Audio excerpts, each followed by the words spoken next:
ಸ್ನೇಹಿತರೆ, ಈಗ ಕೇವಲ ನಿಮ್ಮ ಹತ್ರ 25,000 ಹಣ ಇದ್ದರೆ ಸಾಕು. ಈ 4 ಬಿಸ್ನೆಸ್ಸಿಂದ ತಿಂಗಳಿಗೆ 50,000 ಸಂಪಾದಿಸ್ಬೋದು. ನೀವು ಕಡಿಮೆ ವೆಚ್ಚದಲ್ಲಿ ವ್ಯಾಪಾರ ಮಾಡಲು ಬಯಸಿದ್ದೀರಾ? ಹಾಗಾದರೆ 25,000ಕ್ಕಿಂತ ಕಡಿಮೆ ಹೂಡಿಕೆಯಿಂದ ಪ್ರಾರಂಭಿಸಬಹುದಾದ 4 ವ್ಯಾಪಾರಗಳು ನಿಮಗಾಗಿ ಇಲ್ಲಿವೆ ನೋಡಿ. ಇತ್ತೀಚಿನ ದಿನಗಳಲ್ಲಿ ಹಲವಾರು ಜನರು ತಮ್ಮ ಕೆಲಸವನ್ನು ಬಿಟ್ಟು ವ್ಯಾಪಾರವನ್ನು ಪ್ರಾರಂಭಿಸಲು ಚಿಂತಿಸುತ್ತಿದ್ದಾರೆ. ಬೆಳೆಯುತ್ತಿರುವ ಸ್ಟಾರ್ಟ್ಅಪ್ಗಳು ಹಾಗೂ ಅಗ್ಗದ ಸಾಲಗಳು ಯುವಕರನ್ನು ವ್ಯಾಪಾರದತ್ತ ಆಕರ್ಷಿಸುತ್ತಿದೆ. ಆದರೆ ಉದ್ಯೋಗವನ್ನು ಪ್ರಾರಂಭಿಸಲು ಕೆಲವರು ಲಕ್ಷ ಮತ್ತು ಕೋಟಿ ಬೇಕೆಂದು ಬಯಸ್ತಾರೆ. ನೀವು ಕೆಲವೇ ಸಾವಿರ ರೂಪಾಯಿಗಳಲ್ಲಿ ನಿಮ್ಮ ಸ್ವಂತ ಗೃಹಾಂತರ ವ್ಯವಹಾರಗಳನ್ನು ನಡೆಸಬಹುದು. ಹಾಗಾದರೆ ಬನ್ನಿ, ಈ 4 ಟಾಪ್ ಬಿಸ್ನೆಸ್ ಐಡಿಯಾ ಯಾವುದು ಅಂತ ನೋಡೋಣ. ನಂಬರ್ 1, ಅನೇಕ ಯುವಕರು ಶಿಕ್ಷಣ ಹಾಗೂ ಉದ್ಯೋಗಕ್ಕಾಗಿ ತಮ್ಮ ಸ್ಥಳೀಯ ಪ್ರದೇಶ ಮತ್ತು ಇತರ ನಗರಗಳಿಗೆ ಹೋಗುತ್ತಾರೆ. ಅಂತಹ ಜನರು ಹೆಚ್ಚಾಗಿ ಹೊರಗೆ ತಿನ್ನಲು ಆಸಕ್ತಿಯನ್ನು ಹೊಂದಿರುತ್ತಾರೆ. ಅಂಥವರಿಗೆ ಆನ್ಲೈನ್ ಟಿಫಿನ್ ಸೌಲಭ್ಯವನ್ನು ಪ್ರಾರಂಭಿಸಬಹುದು. ಹಾಗೆ ಈ ವ್ಯವಹಾರಕ್ಕೆ ಹೆಚ್ಚಿನ ಬಂಡವಾಳ ಬೇಕಾಗಿಲ್ಲ.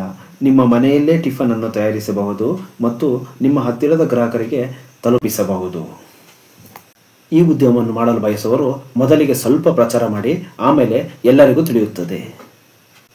ಎರಡನೆಯದು, ಇತ್ತೀಚಿನ ದಿನಗಳಲ್ಲಿ ಬ್ಯೂಟಿ ಪಾರ್ಲರ್ ವ್ಯಾಪಾರವು ಉತ್ತಮ ಆದಾಯದ ಒಂದು ಮೂಲವಾಗಿದೆ. ನೀವು ಈ ವ್ಯವಹಾರದಲ್ಲಿ ಆಸಕ್ತಿ ಹೊಂದಿದರೆ ಕಡಿಮೆ ವೆಚ್ಚದಲ್ಲಿ ಪ್ರಾರಂಭಿಸಬಹುದು.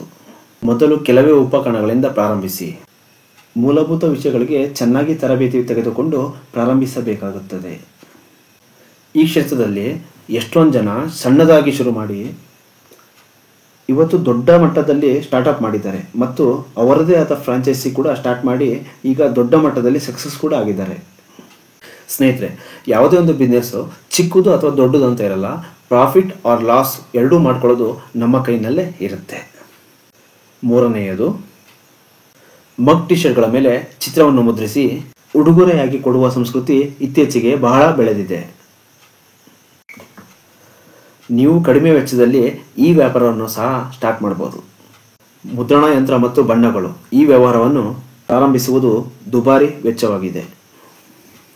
ಟಿ ಶರ್ಟ್ ಪ್ರಿಂಟಿಂಗ್ನ ಸಾಮಾನ್ಯವಾಗಿ ಎಲ್ಲರೂ ನೋಡಿರ್ತೀರ. ಇದು ಕೂಡ ಅದರ ಒಂದು ಭಾಗ.